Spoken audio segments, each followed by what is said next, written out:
Sister Margaret Mary Siegfried visited Father Paul in Detroit on June 28th.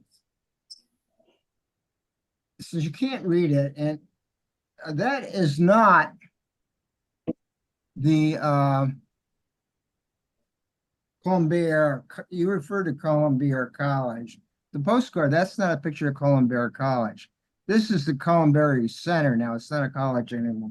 Anyway, I'm going to read the text of the postcard for you. By the way, Mom collected all postcards, so that's why we have such a great record of everybody's activities. She saved it all, and I kept it. So, postcard reads, "Dear Mildred and Cindy." Okay, I guess I was away to college or something. "Greetings. I came to see Father Paul. We had a full day yesterday, and this morning we'll go to Columbier College. We were lucky to have real nice weather. Love, Sister Margaret Mary. Detroit, Michigan, 1970, June 28th.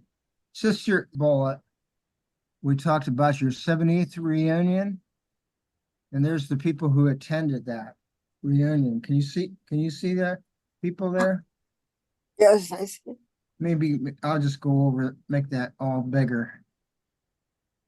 So is that a good reunion? I mean, what is happening here is in another couple of years, I'm going to be going to my 70th reunion. Just kind of scary. It's kind of scary in a way. But those were the people that attended your reunion. And of course, they're all deceased except for you and Mimi. Which of those people there can you remember? All of them?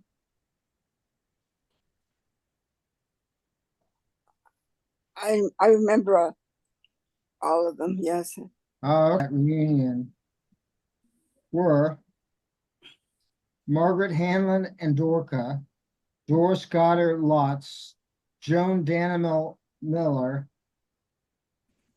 Ann Leakey, Rita Bachtel Ringley, and Pinky Joan K. Palmer Malloy. Then we have Sister Margaret Mary and Marion Schwenson Schaefer, and then Ann Gibbons Senior. That was your 70th class reunion, Mount Marie Academy, 1942. Let me just move that. I'll make it, now that you've seen it, I'll just make it smaller. I'll put it right there. All right, there's one other thing here. There was a newspaper clipping that was sent to you on June 27th, 1999. There's a Kent Repository article. It was called the articles on Sound Off on Sports. And it was such an interesting article, at least I thought it was interesting, that I had my Meta AI person write up a little story about it. And I'll just read it to you. I'll just read her story, paper post. I'll just read it to you. "Do you remember the time when Father Paul Siegfried, then a student at St. John's High School in Canton, Ohio, was part of a forensic team that made history? It was 1934, and Paul, along with his teammates, Robert Pinkstock, Dick Peters, and two other students under the guidance of Sister Dolores IHM, debated their way to the state finals at John Carroll University. Their topic resolved that motion pictures can be detrimental to young viewers. With meticulous research and passionate arguments, they defeated the favored team from St. Mary High School in Akron and went on to win the state championship.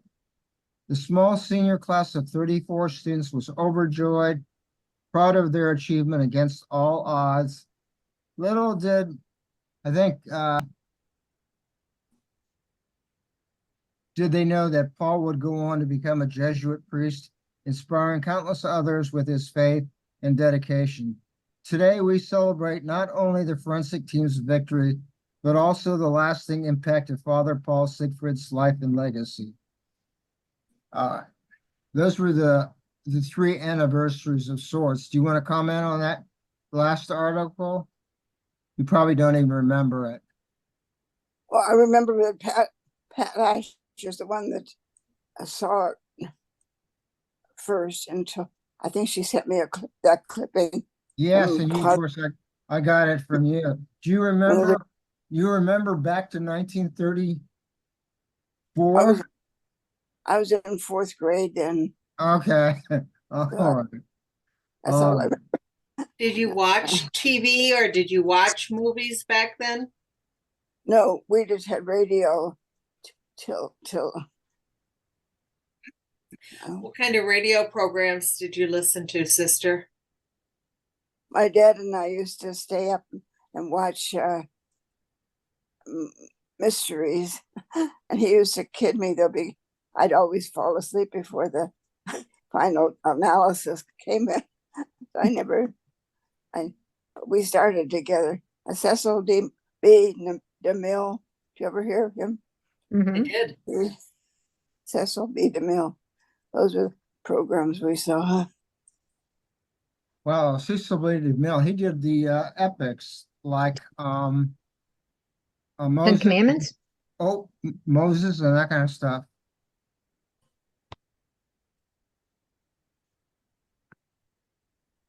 Did Father Paul listen to the radio too?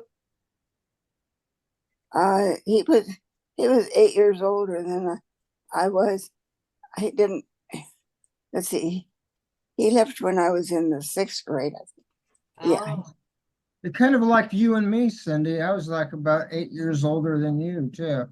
yep, that's true. Kind of the same idea. We kind of went our own way. I went off to college and you did your thing. And of course,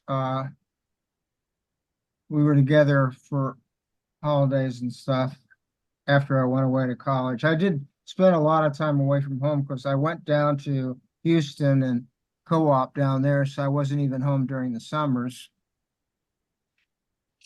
Okay, we have